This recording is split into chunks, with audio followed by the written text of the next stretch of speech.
One day, King Parikshit went hunting in the forest with his bow. As he chased deers, he became extremely hungry and thirsty. Unable to find a water source, he entered the nearby hermitage of a sage. There, he saw a sage sitting peacefully with his eyes closed in meditation. The sage was so absorbed in controlling his senses, breath, and mind that he was completely detached from the world. The thirsty king asked the sage for water but received no response. Feeling insulted and angry because no one offered him a seat or water, the king, in his wrath, picked up a dead snake with the tip of his bow and placed it around the sage's neck. Then, he returned to his capital. After King Parikshit placed the dead snake around the neck of sage Shamik and left, the sage's extremely powerful son, Shringi, received news of his father's insult from his friends. Shringi was furious that a king, who was supposed to uphold righteousness, had committed such an unrighteous act. Filled with anger, he touched the water of the Kaushiki river and prepared to curse. He declared that wicked King Parikshit, who has violated propriety by placing a dead snake around my father's neck, will be bitten by the serpent Takshak on the 7th day from today and will die. After giving this curse, Shringi returned to his ashram and, seeing the snake around his father's neck, began to cry.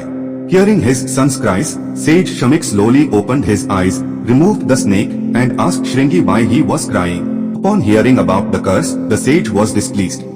He explained to his son that cursing King Parikshit, who was a servant of the Brahmins, upheld dharma and had even been able to subdue Kali, was a great sin. He told his son that this was a grave mistake made due to his immature mind. Sage Shamik also prayed to the Lord for forgiveness for this serious offense committed by his son. Since a curse given by a Brahman cannot be cancelled in any way, the sage was deeply troubled.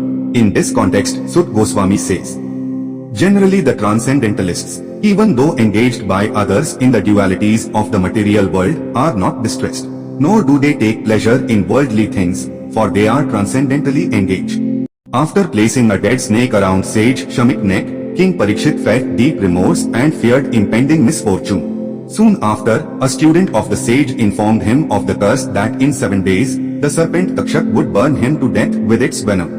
Realizing that the time has come, Parikshit renounced all worldly pleasures and decided to take liberation in the Ganga, dedicating himself solely to the service of Lord Krishna. As he meditated and worshipped, many revered sages gathered to support him, and he offered them great respect. During this time, self-sufficient, indifferent to worldly expectations, and dressed as a Digambar, one clad only in the directions, with young children playfully teasing him, the son of Vyasdev, Shukdev Goswami, arrived at the gathering. The presence of Shukdev was significant as he began to guide the king in his final days. After the arrival of Shukdev Goswami, all the sages present stood up and greeted him with respect. King Parikshit bowed his head and offered his respects. The children and women who did not recognize Shukdev's greatness departed from the scene. The king, rising to his feet, joined his hands in reverence and, with a sweet voice, addressed Shukdev with a question. You have sanctified this land and this assembly with your presence. Even the mere remembrance of you purifies a householder instantly. Now that I have had the opportunity to see you, wash your feet, and offer you a seat, what more could I ask for? I am soon to die, so please tell me what I must do for liberation. What should I hear, chant, meditate upon and worship? And what actions should I avoid? With these questions, Shukdev Goswami began to provide answers, and the narrative continues in the second canto.